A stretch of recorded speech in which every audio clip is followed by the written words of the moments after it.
it's one of those things that it's so unique in the fact that you can have a phenomenal year, but your shot at national championship is over in one bad game.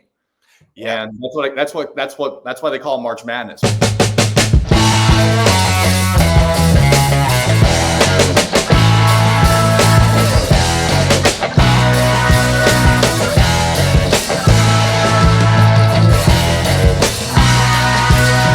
Hey, what's up, everybody? I'm Nick DiMartino. That's Will Charlton. This is another episode of Moving the Goalpost. You can follow me on Twitter at DiMart. You can follow Will at Will Charlton H13 on Twitter. You can follow the Empty the Bench Network across social media at ETB Network. You can follow the Moving the Goalpost across social media at MTGP ETB.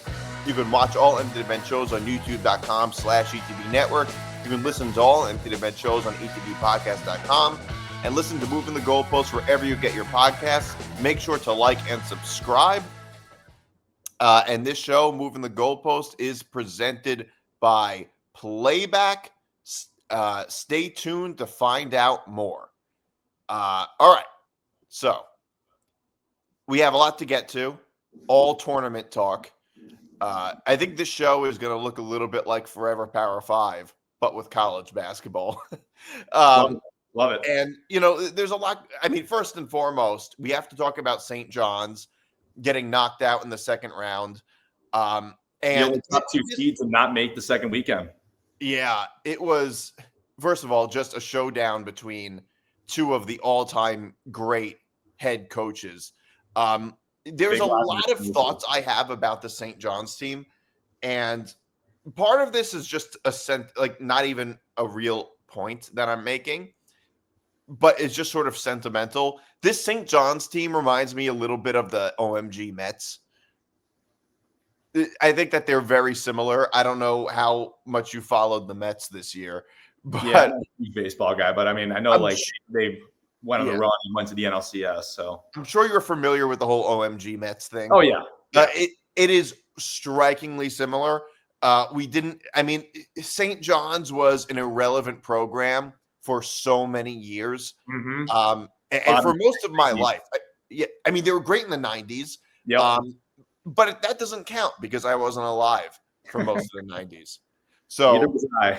Yeah, so I'm just like, it is funny when older people talk about how, how things were like in the 80s and things like that. Okay, maybe that's true, but I didn't experience it. So it might as well have not happened from my perspective. It's a similar thing with like how I feel about sports.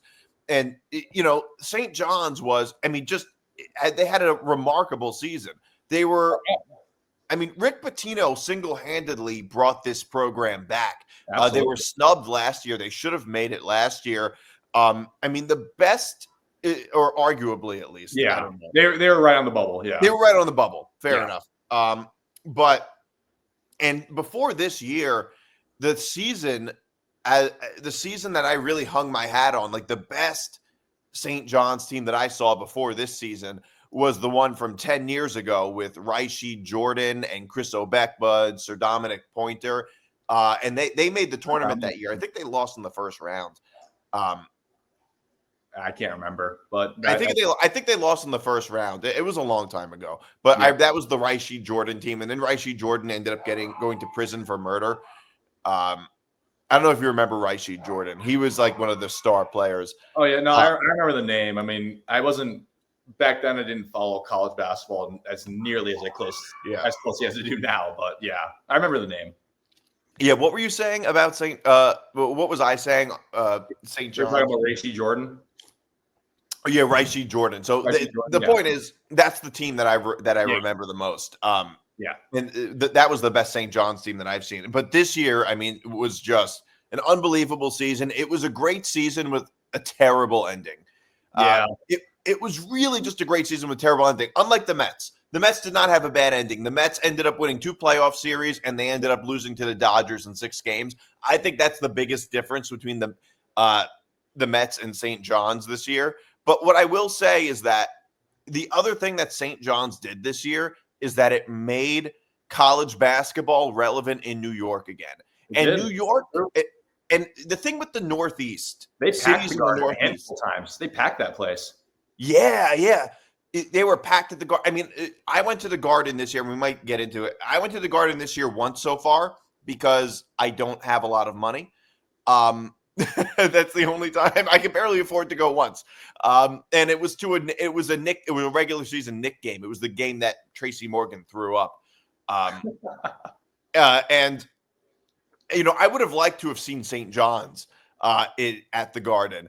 And one thing, like the thing is, and this is just sort of not even like a point I'm making about sports specifically, just more about marketing and how different cities are. I think that cities in the Northeast, like New York, probably Philly, but Boston for sure, just as sports cities are sort of like narcissistic in the sense, like they only care about things that go on in their cities.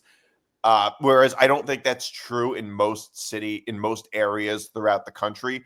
It's especially true about Boston. I mean, college football is huge everywhere in the country except New York City and Boston. Yeah, there's really not many teams up there. I mean, I guess Syracuse and Boston College are like kind of the bigger two teams that are up there, really, and they both kind of blow at football. So, and by the way, like if you listen to Boston sports talk radio, you never really hear them talk about Boston College. And New York City, you turn on WFAN. Good luck getting some college football talk. A few hosts could do it, but like most of them don't even talk about it because it's just not relevant. And that was true about college basketball for a while too. Because St. John's wasn't relevant. But now that St. John's is relevant again, like college basketball is relevant in New York again, which I just think is so remarkable. And awesome. I just love to see. And Rick Pitino is the one who did it. Like, if not for the whole hookers scandal at Louisville, there's no way we would have gotten, there's no way we would have been able to hire Rick Pitino. You would have been at Louisville forever. Yeah, he would have been at Louisville basically. They would have given him like a lifetime contract at Louisville. And by the way, a scandal like that is the only way that a head coach at the level of that Rick Pitino is at would ever move down and end up at like St. John's. Yeah. Like otherwise that would never end up happening. He had to start over. He had to start over again. He had to coach. He coached Iona. He coached in Greece. He had to start all over again because of that scandal. He did. Yeah. I mean, I think it kind of just shows that like something big like that. I mean, I'll look at Chris Beard, for example, too. I mean, he was at Texas Tech, just led Texas Tech to the Final Four in a national championship game where they almost won the game against Virginia in 2019. That scandal comes up with him. And then all of a sudden he's knocked off, and then he goes to or was he coaching Texas at the time he was coaching Texas. He coached both teams. Yeah, because he went to Texas after Texas Tech, and then Texas fired him, brought in Rodney Terry, and that's a whole different thing. But now Chris Beard is rolling with Ole Miss. He just led Ole Miss to the Sweet 16. They just beat Iowa State in the round of 32 game on Sunday. Well, with Chris Beard, it was actually a domestic violence case.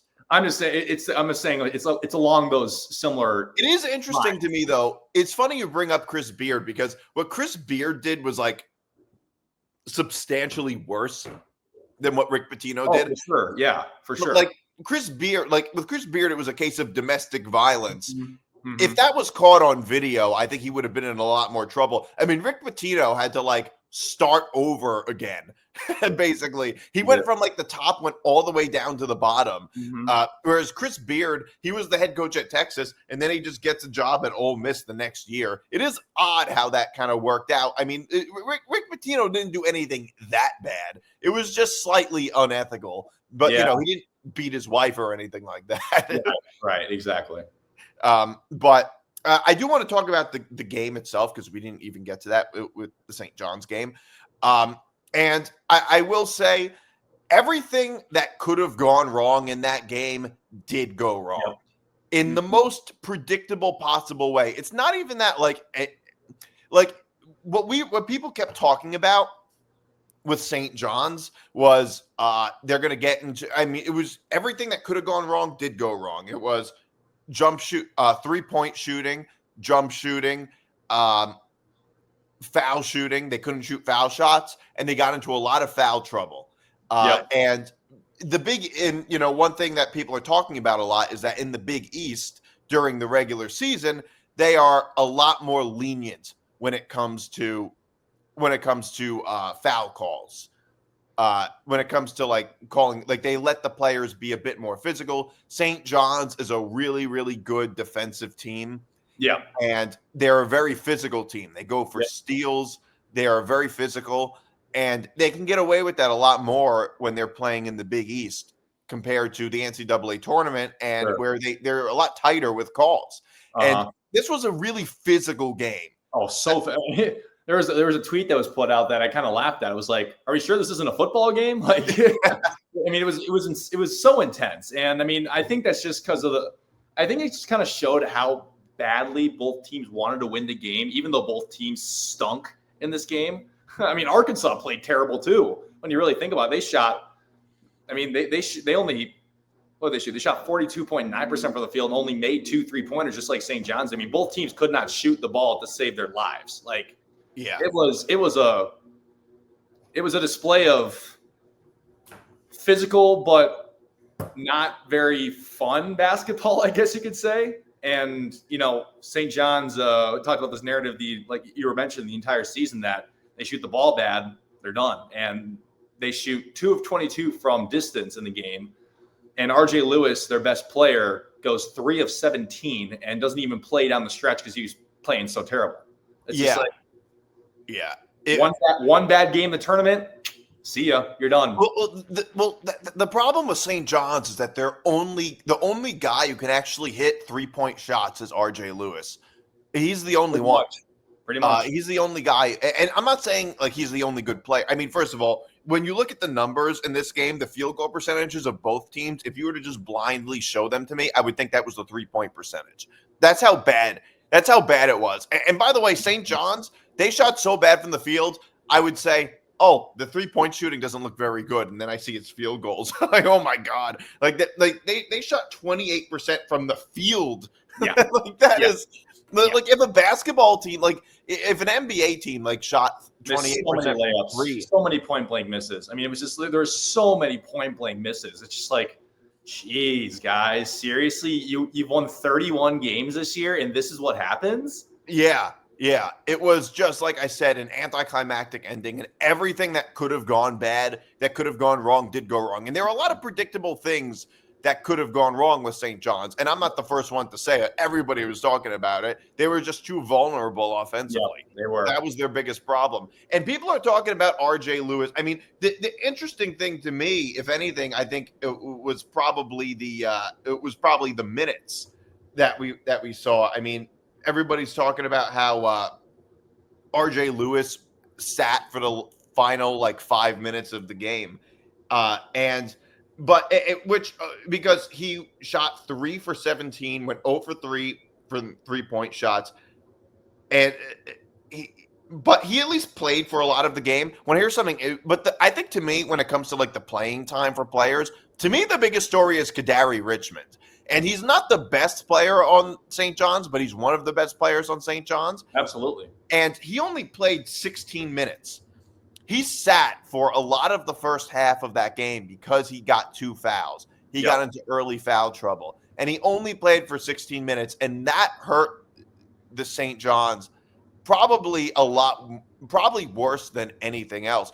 Actually, Lefteris Leotopoulos actually had more playing time than Kadari Richmond did. And he only averaged like 4 minutes a game this year. Yeah, he hardly played at all this game, and he averaged more minutes And he averaged more minutes than Leotopoulos did. I mean, it was that like the whole team really, other than Zuby, who had a really good game. He put up 23 points. He was the only one who really did much of anything. Yeah, Ejiofor had no help at all in the game. He had no help, but yeah, most of the perfect meme, no help, like that LeBron meme. So Zuby played a really good game. Other than that, everybody else was pretty bad. Aaron Scott shot 1 for 10 from the field. Yeah. It was, I mean, people kept talking. I mean, Kadari Richmond, though, only playing like half of the game, half of what he normally plays, is a big problem.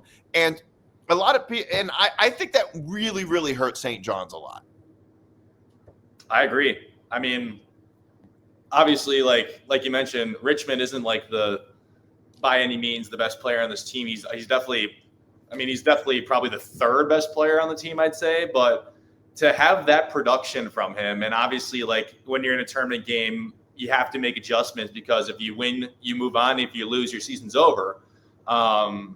Rick Pitino just tried his best to find some sort of way to make sure his team won the game. And for some reason, and I can't ever argue against Rick Pitino, who's one of the greatest coaches to ever coach in the sport.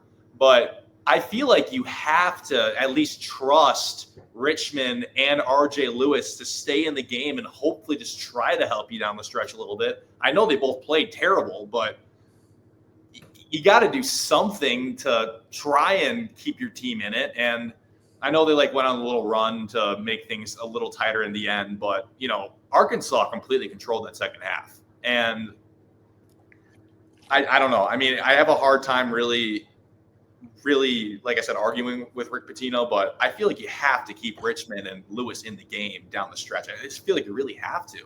And he didn't. And then I don't know. It was just a disaster for St. John's. Disaster struck. We were talking about it in the Selection Sunday special. If they go up against a bad matchup, which Arkansas had guys that could kind of test St. John's ability outside and inside of the 3-point line, and it was a bad matchup. And Arkansas completely took advantage of it. And John Calipari once again wins against Rick Pitino. Arkansas is just proved that, anyone can beat anyone in this tournament.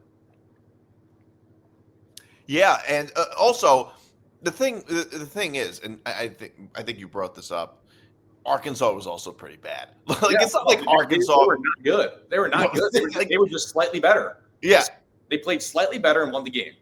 Yeah, it's not even like I would get it. I would feel a little better about it if Arkansas was just, hey man, these guys just shot lights out. What are you gonna do? Exactly.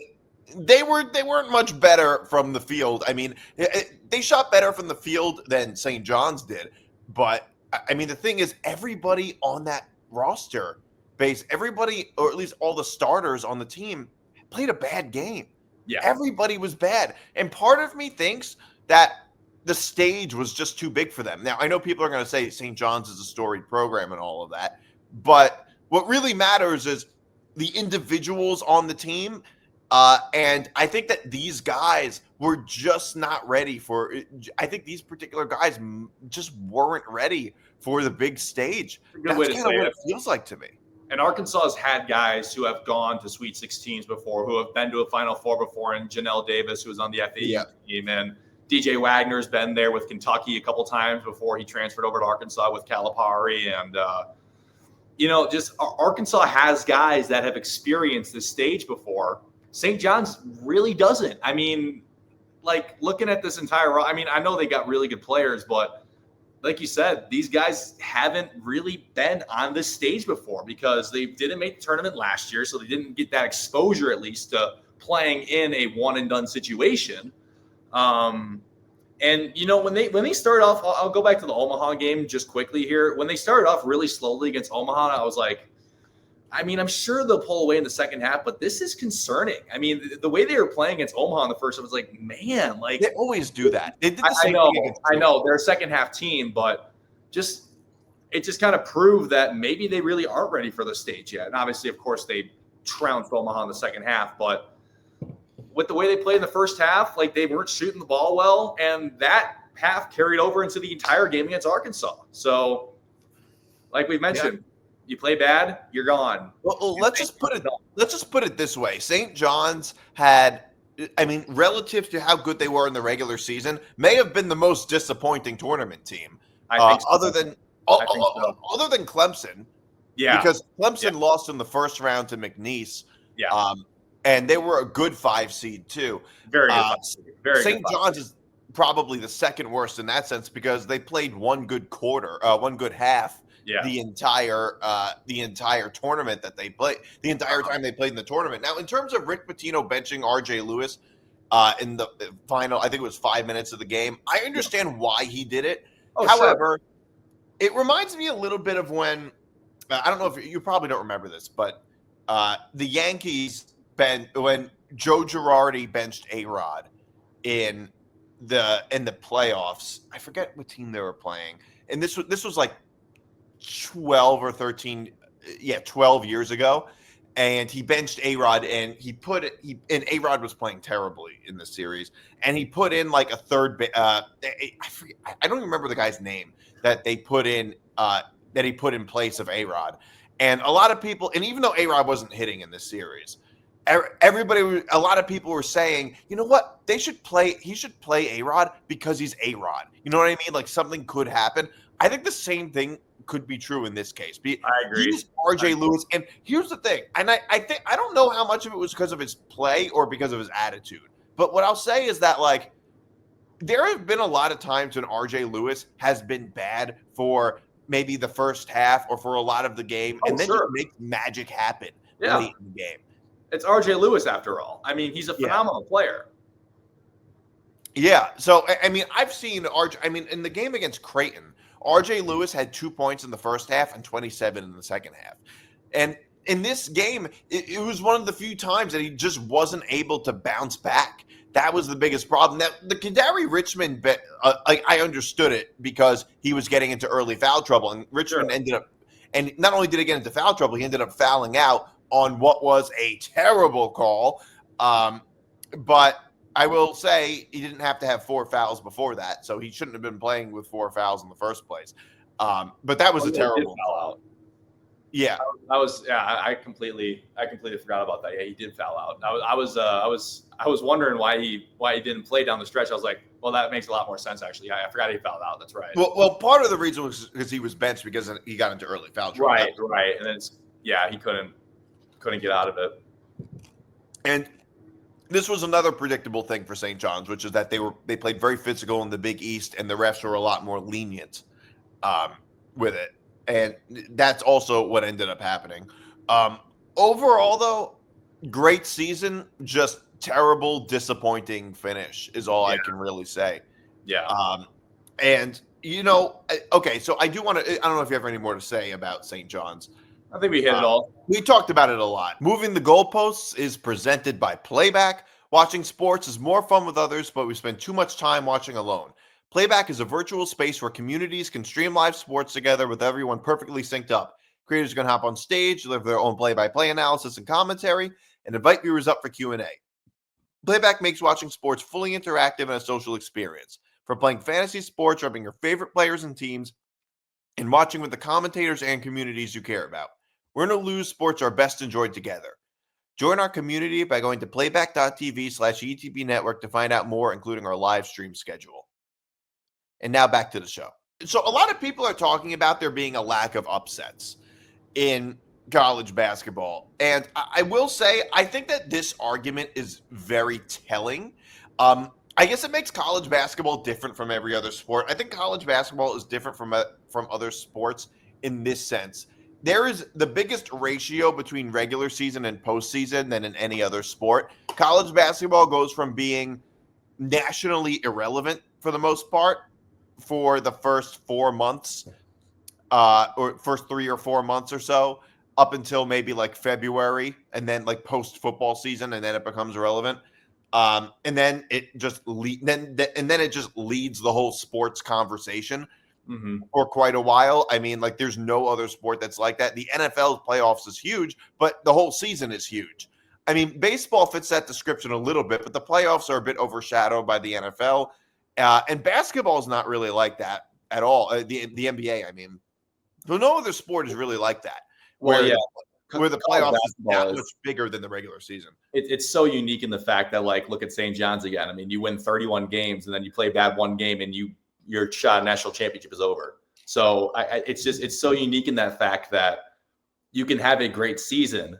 You can win 30 you can win 25, 30 games, and if you get matched up like let's say Clemson, for example, I mean, like that was really the only significant upset that we saw. And there are 2 other 12-5 upsets, or there was a Drake upset Missouri, and then Colorado State upset Memphis. But even though Colorado State was favored in that game, but I think it's just I think college basketball is so unique in the fact that you can follow a team the entire season. And I'm an Illinois guy, obviously, as most of you probably know at this point. And it's a lot of Illinois fans on this network, by the way. Yeah. When Illinois was a 1 seed in 2021, we get a bad matchup against Loyola Chicago, and then your season's over. So it's one of those things that it's so unique in the fact that you can have a phenomenal year, but your shot at national championship is over in one bad game. Yeah. And that's why they call it March Madness, because it's like, usually, and this year is going to be different. A 1 seed is probably going to win it all, I think, whether it be Florida, Duke, Houston, or Auburn. But I think that just generally speaking, that we've seen teams come into the tournament that win the national championship that by no means were the top team out there. I mean, look at UConn 2 years ago. They were a 4 seed. And then I'll even give another example. UConn 2014, they were a 7 seed. They played an 8-seeded Kentucky in the championship game. So it's just like it's the reason I love college basketball is because it's so unpredictable. It's so unpredictable, and it's so hard to pick a bracket properly. And you know, it's my favorite sport. It's my favorite sport. I love this time of year. Yeah. And I also do think that on the topic of this lack of upsets thing, you know, teams are just like, there's no such thing as a program anymore in college basketball, because there's sweepstakes for guys in the transfer portal and NIL getting thrown around all over the place. And, you know, top teams are able to build their rosters now instead of like producing rosters, if you know what I mean. You can be like, oh, and this is going to be a really bad example, but I'm just saying, like Hunter Dickinson, for example, of Kansas, he came in as like the top guy in the transfer portal 2 years ago. Obviously, he had 2 not great seasons in terms of what Kansas basketball is expecting. But like, that's an example. Like, there are sweepstakes for players now, and you can load your roster rather than producing a roster. And I don't know if that really has already like that a little bit, I would say. With the one and done era, a lot of teams were doing that, or not a lot. A few teams were doing that, namely Kentucky, Duke, maybe UNC. Some years there were some years where there were some teams that were able to load their rosters, absolutely, with like the one and done and things like that. In terms of NIL, I mean, first of all, I think a lot of people are blaming the lack of upsets on NIL. First of all, I do want to point out, it is a little odd that like the biggest draw of college basketball is teams that are not the best making it to the Final Four. Like, that is a little bit of an odd thing. Nobody does that in any other sport. Nobody wants, like, in the NBA, nobody wants like the 8 seed in the East or to end up going to going to the NBA Finals. Like, nobody wants that in any other sport. That's why the Miami Heat, like, what was it, 2 years ago? That's why that was so odd. It's just like they're an 8 seed. Like, they almost got they were down by like 2 points in the final 4 minutes against the Bulls in the play-in game that would have eliminated them, and then all of a sudden they go on a run and make the finals before losing to Denver. But because that was crazy. In the NBA, the East, like, there are teams that are like have losing records that might win their play-in games, that might end up, that will be in the playoffs. Nobody ever roots for that team to end up making the NBA Finals or anything like that. You don't see that in any other sport. I mean, like in the NFL, we often have teams that really aren't that great in the playoffs. Nobody like wants them to be in the Super Bowl. It is just sort of telling to me. Now, to me, Cinderella team, the whole Cinderella team thing is, I think it's good, but in doses. You know what I mean? Like sure. I think I like the stories of the Cinderella teams. I thought it was amazing when Fairleigh Dickinson beat Purdue, when Virginia. Who was the team that beat Virginia? Maryland, UMBC. UMBC, that was it. Yeah, when UMBC beat Maryland, and that was history and all of that. However, but I think it's good in doses. Like, it's good. I think the Cinderella team is good in moderate amounts. Like, I love the stories. But like, I would like to see one Cinderella team in the Final Four. However, I don't want to see 4 Cinderella teams in the Final Four. You know what I mean? Like, I want to see, I think it's a great story if one team if one Cinderella team makes the Elite 8 or the Final Four, whatever. Yeah. But that's not going to happen every year, because it turns out they're called Cinderella teams for a reason. And it's not going to happen every year, obviously, because it's kind of a rarity, because the better team wins more often than not than the Cinderella team does. And also, I'm just much like so I don't root for upsets as much as other people do. Not that I don't like the Cinderella team story, I certainly do, but it's just like I don't know. I kind of want to see the best teams in the Final Four. Me Like too. I want to see 1 and 2 seeds in the Final Four. It creates more compelling matchups. And I think even just looking at this next round of games that we have in the Sweet 16, there are so many matchups on paper that excite me so much. I mean, Florida Maryland is going to be a phenomenal matchup. BYU Alabama is going to be an offensive festival. Auburn Michigan should be a really fun game. One that we got a Kentucky Tennessee third game this season between those two teams, and then Purdue Houston should be a really fun game too. There are some great matchups already in the Sweet 16 right now, and this is because of how chalk this tournament has been. I think we're looking at a Final Four that's going to include some absolute bangers of games. Yeah, of course, and those bangers of games wouldn't have happened if not for the upsets. If there were so many upsets, exactly. And the other thing that you have to look at is the fact that like they could have happened. Like there's a whole lot of upsets that could have happened that just didn't happen. Yeah. Just like with you also have to consider the fact that like it also largely depends on the teams that are the higher seeded teams. And some years we just end up with teams that perpetually choke in the tournament.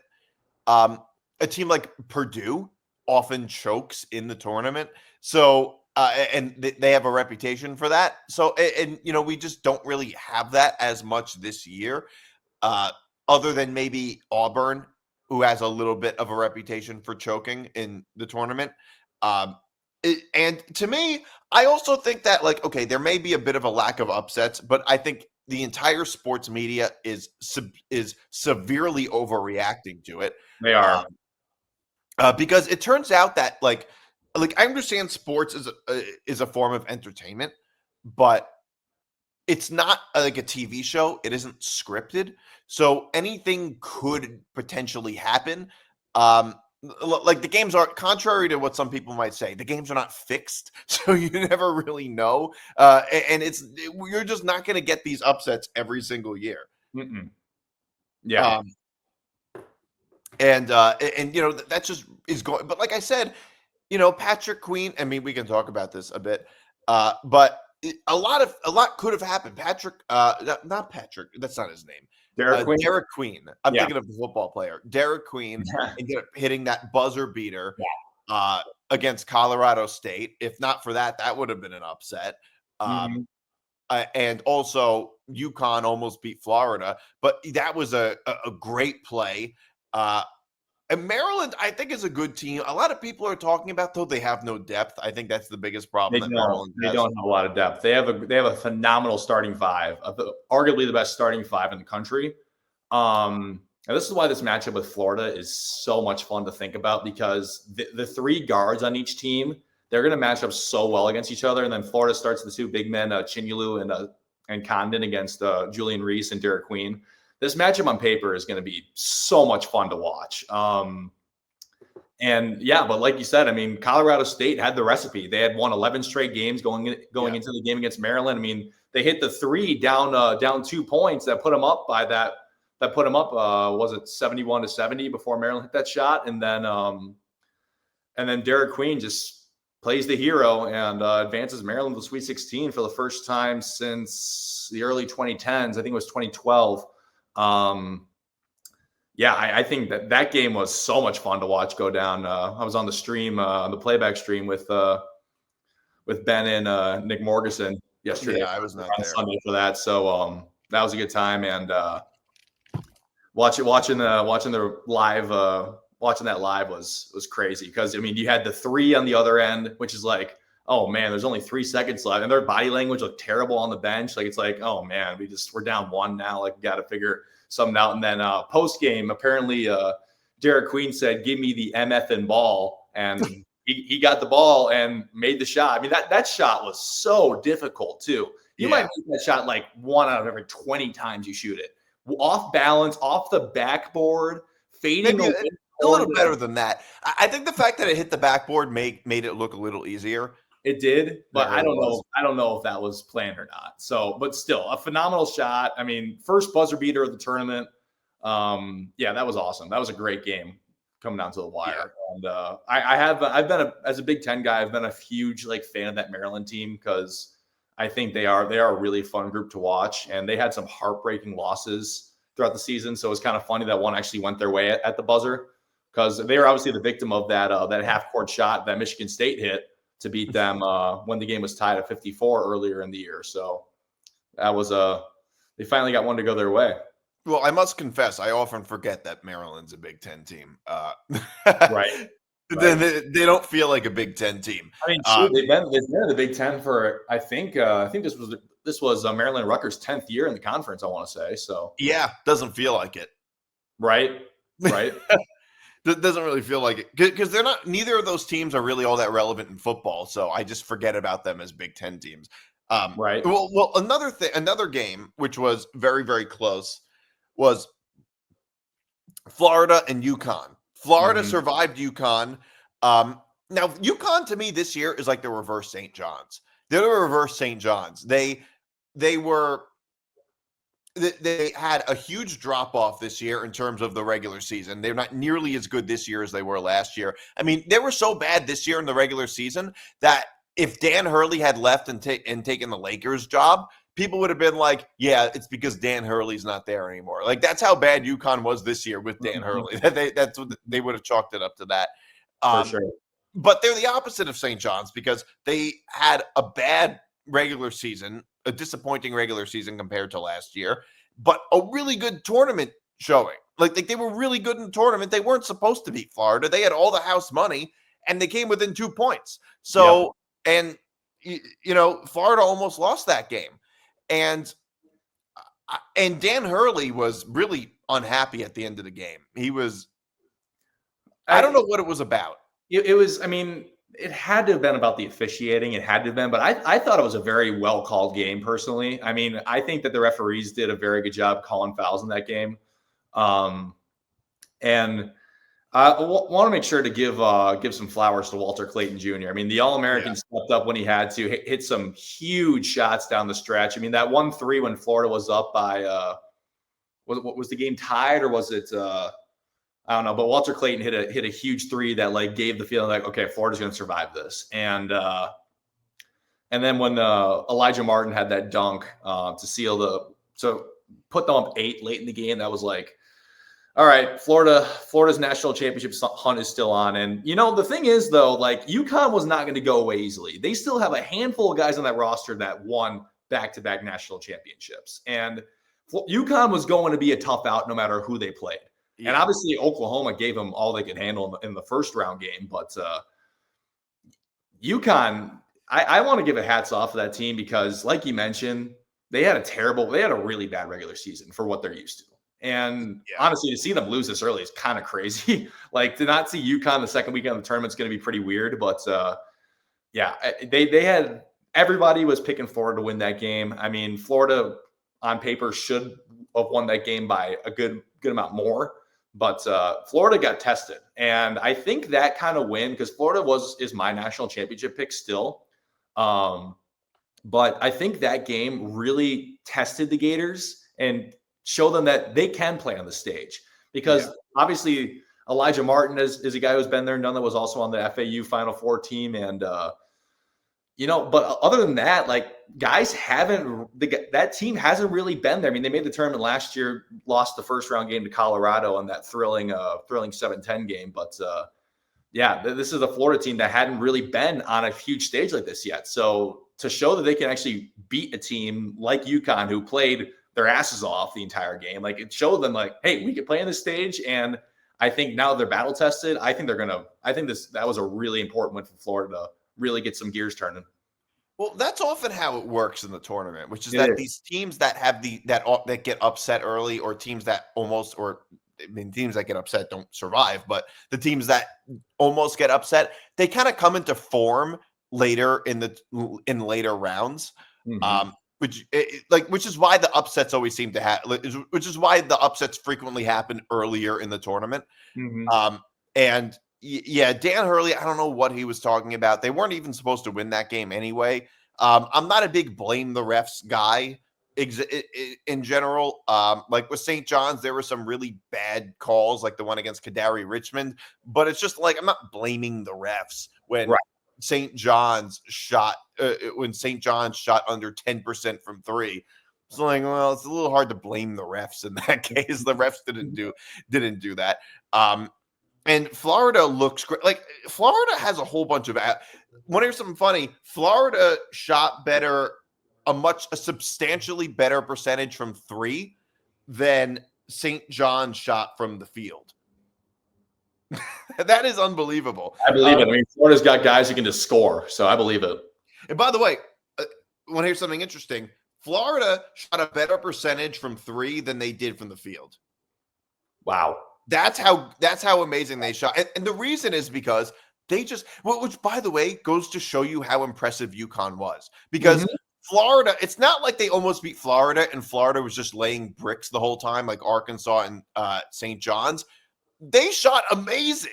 Like 47% from three for a college team is like that almost never happens. And that mostly came in the second half too. That mostly came in the second half because I want to say that Florida was down by as much as 8 in the second half, and it felt like, oh my, this UConn's probably going to win this game. Well, the thing that Florida has is they have a whole bunch of guys who can shoot threes. So many guys, and they got depth too. I mean, they got 3 guys come off the bench who can shoot. I mean, Denzel Aberdeen comes off the bench. Thomas Hout comes off the bench. And Micah Handlockton comes off the bench too. I mean, those are 3 guys that can really come in and give you good minutes off the bench. Florida's got depth. They got a phenomenal starting 5. I still think they're playing some of the best ball in the country right now. And until they lose, that probably won't change. Yeah. So, I mean, it's just been this year. I mean, I don't like conference collectivism.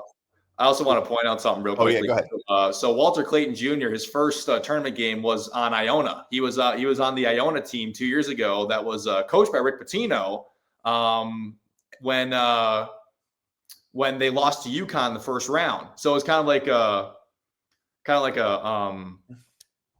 what's the expression? He gets a little revenge, I guess. I'm blanking on what the expression. Well, I wouldn't say it's revenge because it's not like a full circle moment for Walter Clayton. Yeah, I guess you could say that. The interesting thing is, why couldn't they? Maybe they could have recruited him to go to St. John's if he played under Rick Pitino. He's from Florida originally, so maybe that's why. But yeah, but college basketball, I mean, that could be true. But I will say, college basketball is not like college football. It is far less geographical. Oh yeah, absolutely. I fully agree.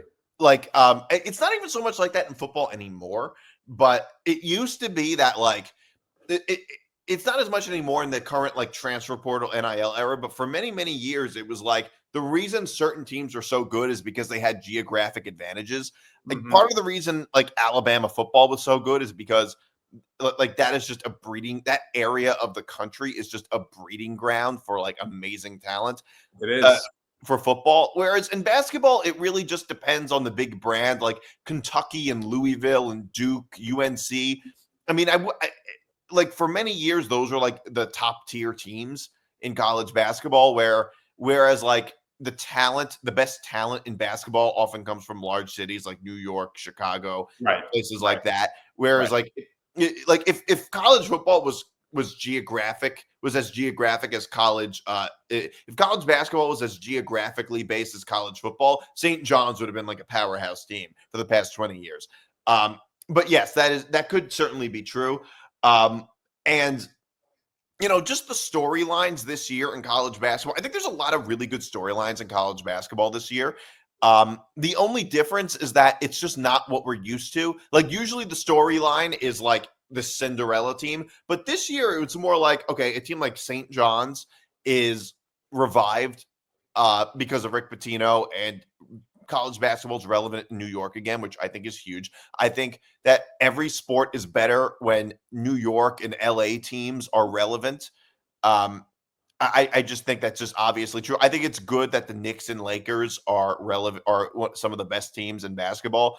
I think it's good that the Mets and Yankees and Dodgers are good and things like that. I very much think that's true. And I think it's bad that the Jets and Giants stink for the sport. And I think the same thing is true in college basketball. I think it's really good that St. John's is kind of revived a storied program. Yeah, that whole Big East conference is such a tradition-rich conference for college basketball. Like, I mean, all those programs in that conference for the most part, at least. But I mean, Georgetown used to be a powerhouse. Obviously, Villanova has had their fair share of success. I mean, they're obviously the most recent one besides UConn. And then St. John's was dominant in the 90s and 80s too. And there are so many teams in that conference that are just like, it's good to see a team like St. John's finally get back on the radar. It really is. And the other thing that I think is a good storyline for college basketball is the SEC. We're not used to seeing the SEC be a dominant basketball conference. And the other thing that I think it does is that it does make college basketball, I think, more relevant in the South, in the Southeast. Oh, absolutely. And that area of the country, or certain areas of the Southeast, not so much in big cities like Atlanta and Charlotte, but like in that area more generally, college football is very dominant. SEC in particular, like Paul Feinbaum, it could be in the middle of July and, it's all SEC talk, SEC football talk, and things like that. Whereas this makes college basketball much more relevant in that region of the country, which I think is very good. And overall, it's just like, I think that those two things, the SEC being relevant again, the SEC being like this powerhouse in basketball, and St. John's being relevant, making the sport relevant more relevant, at least in two regions of the country than it was last year. To me, I think that's really a plus, way more of a plus than, having a Cinderella team like Fairleigh Dickinson going to the Final Four. Like to me, I think that's so much better for the sport, honestly, than having a Cinderella team go far, because that's more sustainable. You know what I mean? Like, absolutely. St. John's being relevant, the SEC being hugely relevant in basketball, that's sustainable. Whereas, that's just a Cinderella team is just a flash in the pan. That's all it is. And, another thing about college basketball that in some ways makes it so great is that it's a noticeably lower level of play than the NBA. And in a weird way, that makes it great. Like, I think that makes it more fun to watch. I also think that, and I don't really watch. I watch college basketball no matter what the time, no matter what night it might be. Like, even in November, I'm watching college basketball on a random Tuesday night. I am. And I think one of the biggest reasons why I love college basketball is these guys put their hearts into every single game, because I want to say it's like less than 2% of college basketball players go on and play professionally in the NBA. And it's just like, these guys just put their hearts on the line every single game. And obviously, like, there'll be times where your team doesn't play very well or whatnot. And it's just college basketball. These guys are trying their asses off night in and night out because they want to try and get better so that they possibly can go play professionally. And obviously, like in the NBA, it's all about the money nowadays. Most of them don't, but well, but I'm just saying, like in the NBA, it's all about money nowadays, and like they're just chucking up threes, and it's just I think the NBA is a little uninteresting in a sense, but playoffs are phenomenal. Don't get me wrong, I love the NBA playoffs, and most fourth quarters or games that are close are really good too. But it's college basketball is so meaningful, and I love the sport. And obviously, like this tournament is so unpredictable, and it's nice that we're going to have some really marquee matchups starting this Thursday in the Sweet 16, because this is really going to show like who the top dog is, obviously. And I think we're actually going to find out like genuinely who the top dog is overall this season from this tournament. Yeah, it would be a huge thing, by the way, if Bruce Pearl finally wins a national championship. Right. I don't think he's going to, but I think I have Houston winning it all. I just think they could just beat you in so many ways. Although I think Florida kind of fits that description too. They do.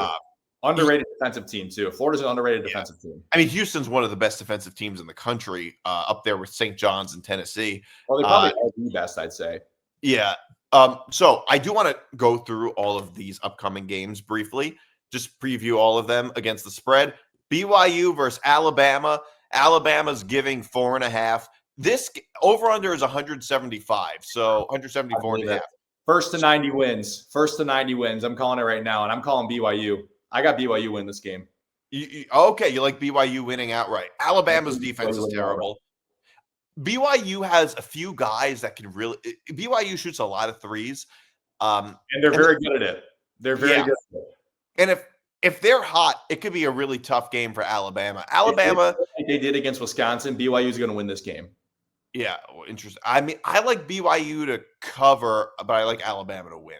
To cover the 4. By the way, I am terrible at betting college basketball. I have been – my unnecessary wagers have been terrible. I picked BYU to the Elite Eight when the bracket came out. So this is the matchup I had in the Sweet 16.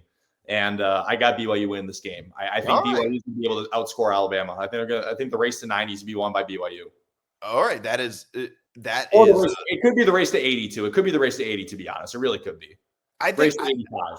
I actually like the under. I don't think it's going to go over, even though it's going to be a high-scoring game, but this over-under is really, really high. 80 is crazy high for a college basketball game. I mean, that might be one of the highest over-unders I've ever seen in a college basketball game.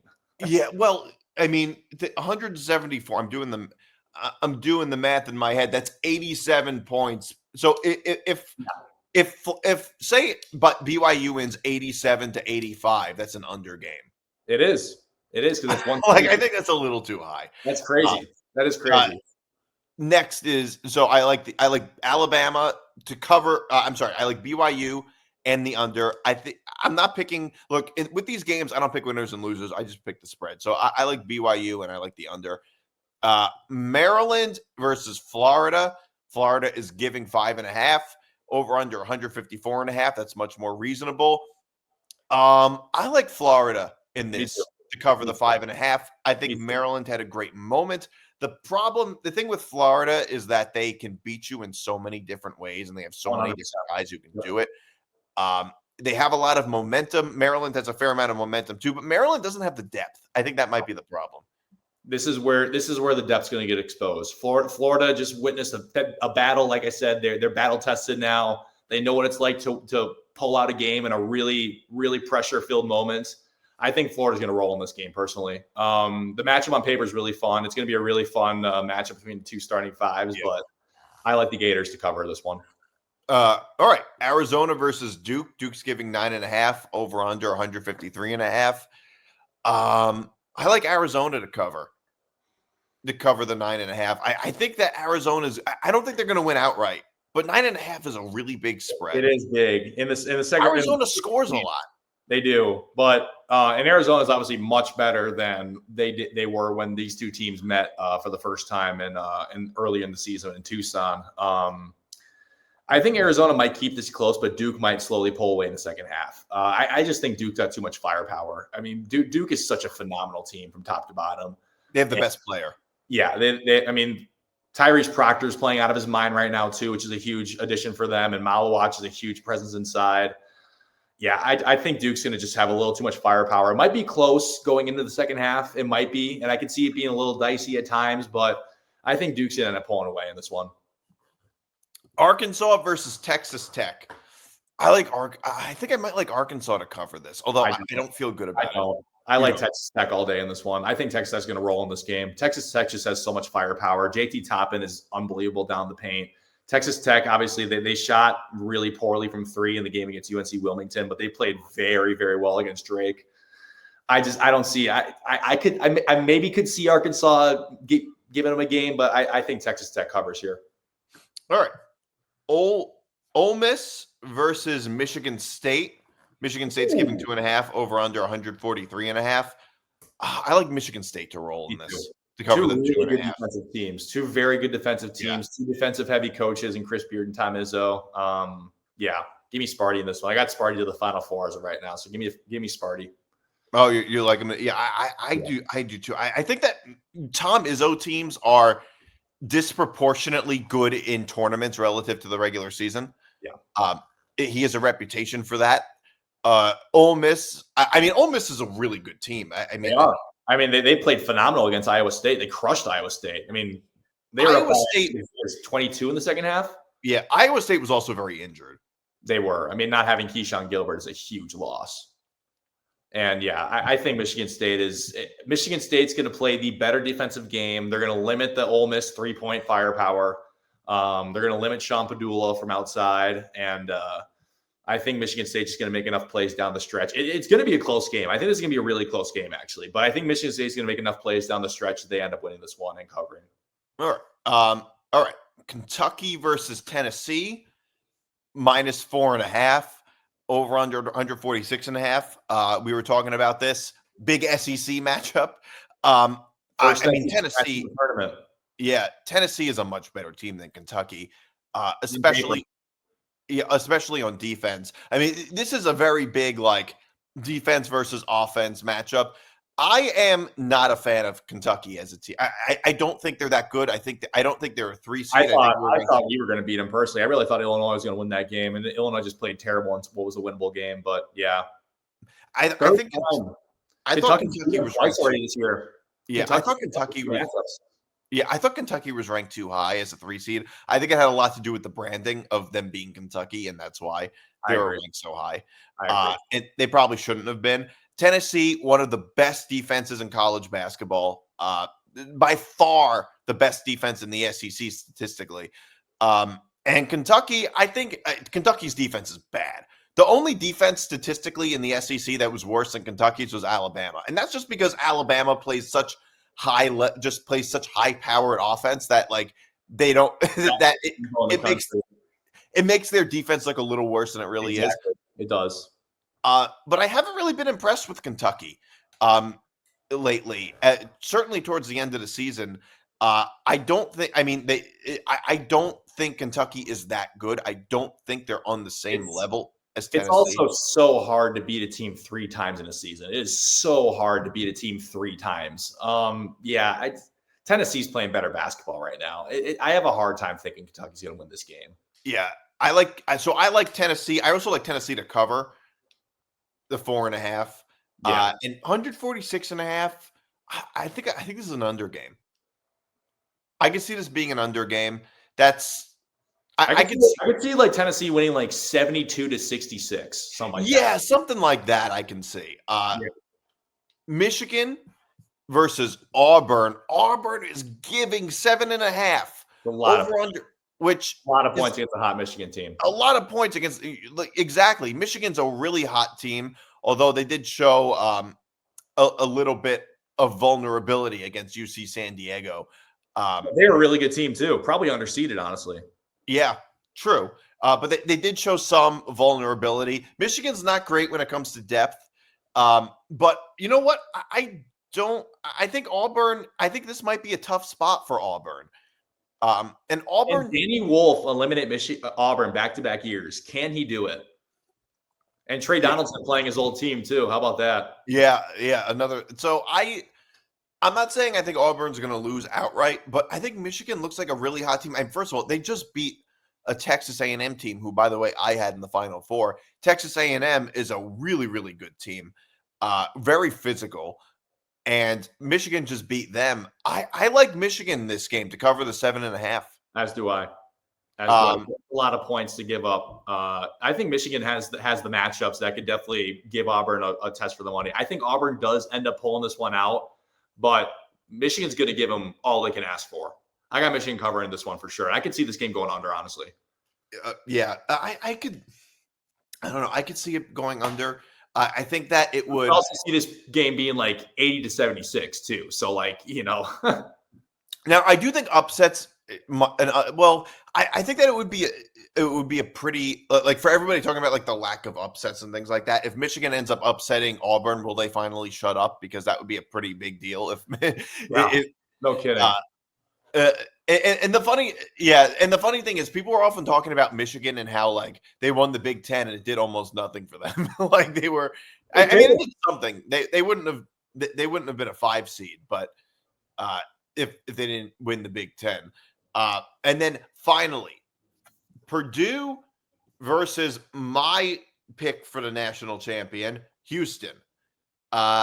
Houston is giving 7.5. Over under is 132.5. We didn't really talk about it, but Houston just barely survived Gonzaga. And they were winning. And by the way, Houston was winning by a lot for most of that game. They were really rolling. They were up between like 10 and 15, or not. I don't think they were up by 15, but they were up by they were up between like 10 and 13 points the entire second half. Yeah. So Houston was up for most of that game, and they almost blew that game. And I still love Houston as a team. Like I said, I think they're similar to Florida because they can, first of all, they have a great defense, and they can beat you in so many different ways. They have a number of different guys who can shoot threes and hit big shots. But I mean, I don't know. I do have my doubts about Purdue. I do have my doubts about Purdue a little bit. I would say I think I'm going to take Houston to cover the 7.5. Although I'm a little bit biased. Yeah, Purdue is such an interesting team in the fact that as long as they get contributions from like Fletcher Lawyer, Miles Colvin, CJ Cox, as long as you get contribution, because Braden Smith and Trey Kaufman-Renn will get theirs on Purdue. Houston's going to have a game plan, a really, really good game plan around Braden Smith and Trey Kaufman-Renn. They're going to have a phenomenal game plan around those two guys. So Purdue has to have other guys step up. And on paper, Houston probably should win this game and might be likely to cover that spread. But I don't know. Purdue's playing some good basketball right now. I think Purdue's going to give them a tough game. I got Purdue covering this one, but I do think Houston will win it. Yeah, I mean, Houston, they are heavy favorite, and I really, really hope they do. Although my bracket's already kind of busted.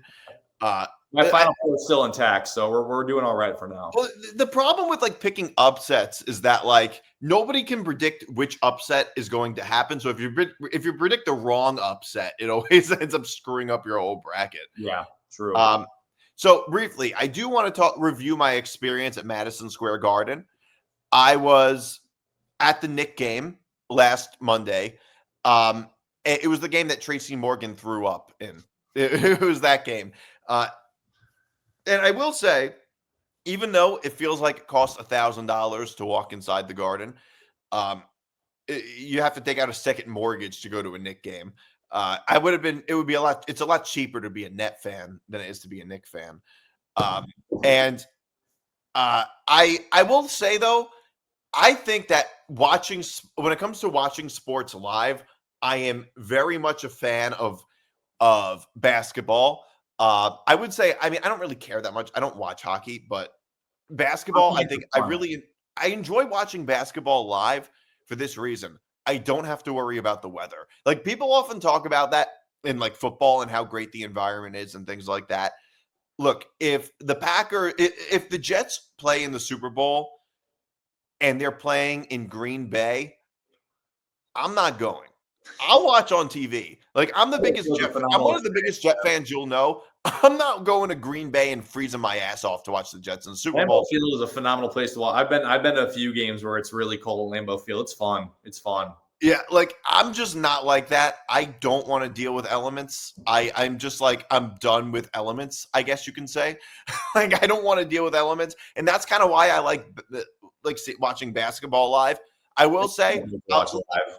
Such a fun sport to watch live. Yeah, I mean, for me, the other thing is that like when I go to games, I often I didn't buy anything. I didn't buy any food or drinks or anything like that. That was it. I just sat and watched the game, and that was it because I don't feel like spending $1,000 for like a sandwich in Madison Square Garden.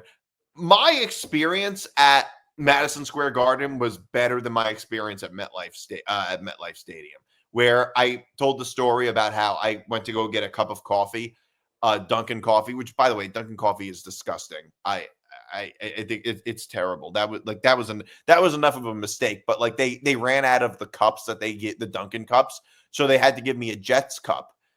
But they charged me for the Jets cup, even after even though they're the ones who ran out of the Dunkin' cups. It was so ridiculous. And I would have normally just gotten up and walked away, but I just waited forever online. So I was just like, I just ended up saying screw it. So I bought the cup. My experience at the Garden is much better. I like the bathrooms there better. The bathrooms at Madison Square Garden are so much nicer than the bathrooms at MetLife Stadium, which I think is a pretty big deal. They have the dividers. I don't like that at MetLife Stadium. they don't have the dividers at the urinals. Like, that just makes me crazy. I think urinals need to have dividers. This is the 21st century. Urinals need to have dividers. I don't want to like piss it next to some guy, right? Especially at stadiums, because the bathrooms are always crowded. Like, that just drives me crazy. I like that the Garden has the dividers. I think that to me is just a must to have dividers. And you know, I think basketball is just good to watch live because even though it's not an amazing environment all the time, depending on the game you're seeing, I don't have to worry about the elements. The games are time efficient. I'm not sitting there for like 4 hours like it's a baseball game or something like that. Like, I don't like dealing with elements is what I'm saying. I don't I don't want to go to a Jet game if I don't have club access in case it rains or it gets too cold. Like, that's just how I am. I remember I went to a Giants Titans game 6 years ago, I think. 6 years ago, 2 terrible teams. I was freezing my ass off. It was a terrible experience. I don't want to deal with that again. That's just how I feel about going to games. Makes sense. Yeah. So that's our show this week. This is Moving the Goalposts. We'll be back. I'll be back here next. You'll see me next Wednesday. I'm Nick DiMartino. That's Will Charlton. You can follow him you can follow me on Twitter at Nick DMart. You can follow Will at Will. What is it again? Will at Will Charlton H13. H13. Okay. And you can follow this show across social media at MTGP ETB. Follow the Empty the Bench Network across social media at ETB Network. So peace out. See you next week.